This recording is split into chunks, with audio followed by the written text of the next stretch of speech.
देखो एक बात बताऊँ, जिनके टेस्ट में नंबर आ रहे होते हैं ना, वो तुमसे ज़्यादा डिप्रेस्ड है, वो तुमसे ज़्यादा डिप्रेस्ड है, ठीक है। इसलिए डिप्रेस्ड मत रहो। देखो मैं ऐसी थी, I am just comparing my sister and she'll just kill me, but okay ठीक है। आई वॉज द पर्सन जिसने जो टेस्ट में 300 भी स्कोर कर लेती थी, कभी कभी 550 भी कर लेती, ठीक है। 600 मेरे एक बार बने थे साल भर में, एक बार 600, पहले टेस्ट में 600 बने थे, उसके बाद में मैंने 600 ने मेरी शक्ल देखी, ना मैंने 600 की शक्ल देखी, ठीक है। 300 नंबर बनते थे, कभी 550, कभी कितने 320, कभी 330, but what at the time I was determined. मेरी बहन के शी वॉज टू, मतलब उसने कभी 615 630 से कम मार्क्स देखे ही नहीं, ठीक है। I was talking about the last year NEET 22, and you know what, साल भर कोई हर मॉक टेस्ट में, हर एग्जाम में कोई इतना स्कोर करे, बंदा सुपर कॉन्फिडेंट होना चाहिए ना, she was the one who cried like hell for the 3 days and she just got, she was not selected, she is again fighting for this year. So this is not a thing कि तुम्हें depression feel हो रहा है, नहीं, marks really doesn't matter, ठीक है। अगर बस भूल जाओ, ठीक है। मैं तो कहती हूँ कि आप एक काम करो, अभी जितने मॉक टेस्ट देने हैं जितने मॉक टेस्ट दे लो। बच्चे क्या करते हैं, अभी मॉक टेस्ट देते नहीं है ना, अभी मॉक टेस्ट देते नहीं है, फिर लास्ट के जब 10 दिन या 15 दिन बचेंगे तब बोलेंगे दीदी कितने एग्जाम दे, कितने मॉक टेस्ट दे। बेटा उस टाइम थोड़े काफ़ी कम कर दो, मैं तो कहती हूँ 1-2 दे लो बस, और उस टाइम ही तुम शुरू करते हो मॉक टेस्ट देना कि यार थोड़ा एक्सपोजर तो देके देख लें कैसा लगता है मॉक टेस्ट देके। नहीं, अपन को क्या करना है, अभी जितने देने हैं दे लो, नंबर आ रहे हैं नहीं आ रहे उससे कोई मतलब नहीं होना चाहिए। लास्ट के 10-15 दिन में थोड़े मॉक टेस्ट देना बिल्कुल कम कर देना, ठीक है। चैप्टर समझ आता है बट क्वेश्चन नहीं होते, ठीक है। तो ये बात तो और भी अच्छी है कि आपको चैप्टर समझ आ रखे हैं, तो बढ़िया टाइम है, यही वो टाइम है जिसमें तुम क्वेश्चन प्रैक्टिस करोगे।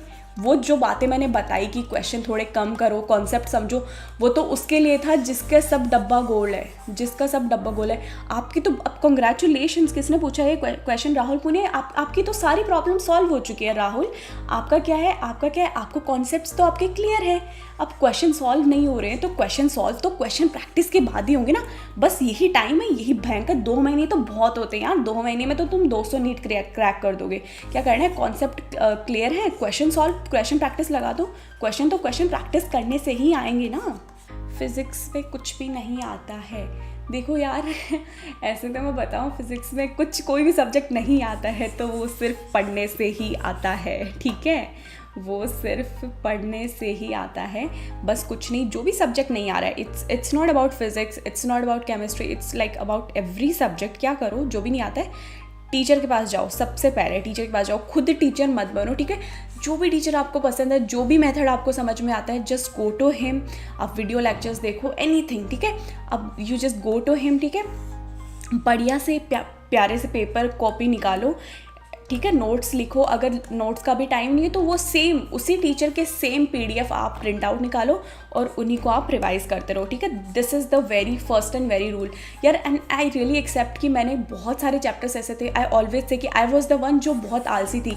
मैंने कोई हज़ारों क्वेश्चन सॉल्व नहीं किए थे, ठीक है। तो पर मेरी एक स्ट्रॉन्ग पॉइंट था कि मेरी कॉपी बहुत अच्छी थी, मैंने कॉन्सेप्ट बहुत अच्छे से पढ़े थे, ठीक है। तो आप यही करो, ठीक है। क्वेश्चन सॉल्व कम होंगे तो भी चलेगा, अगर कॉपी बहुत अच्छे से आपने पढ़ ली है ना तो काफ़ी ज़्यादा, मतलब टीचर यार हर एक क्वेश्चन ऑलरेडी अपनी कॉपी में करा रखा होता है, ठीक है। PYQ सॉल्व कर लो, चल जाएगा काम, ठीक है। तो यार सबसे पहला रूल पता है क्या है? Own strategy is the best strategy. Yes, ये मैं बोल रही हूँ जो आपको स्ट्रैटेजी बताने आई है, बट ये इट्स ट्रू। मैं आपको दुनिया भर की यूट्यूब वीडियोस देती रहूँगी, मैं आपको दुनिया भर के लेक्चर देती रहूँगी, मैं दुनिया भर के यूट्यूब लाइव करती रहूँगी, but you know what's gonna actually work, जो आप प्लान करोगे। I can just give you directions, I can just tell you कि it's okay, you are not the only one जिसे डिप्रेशन हो रहा है, you are not the only one जिसे ये बैकआउट करने का मन कर रहा है। मैं सिर्फ यही बता सकती हूँ, and I can just show कि मैंने ऐसे से किया था, आप भी अपना कुछ बना लो, you know. It's the always your strategy जो काम करेगी, ठीक है। दूसरों की स्ट्रैटेजी ये 5-50 दिन में आप हमारे साथ ये करो वो करो, उससे कुछ नहीं होता है। आप बैठो, आपको अगर ये ठीक लग रहा है दैट्स ओके। देखो मेरी सबसे अच्छी चीज़ पता है क्या थी?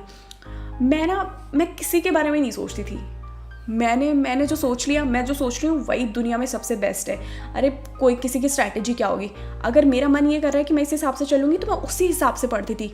And it's even I do it today, like I didn't give, I don't care about any one, ठीक है।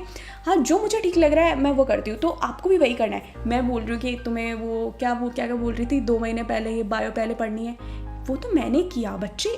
अगर आपको ठीक लग रहा है it's good, you know, it's best, ठीक है। इसके अंदर भी अगर मैं थोड़ा सा, अगर आप सच में चाहते हो कि I add up you know my thing, तो मैं इसको थोड़ा सा स्विच करना चाहूँगी।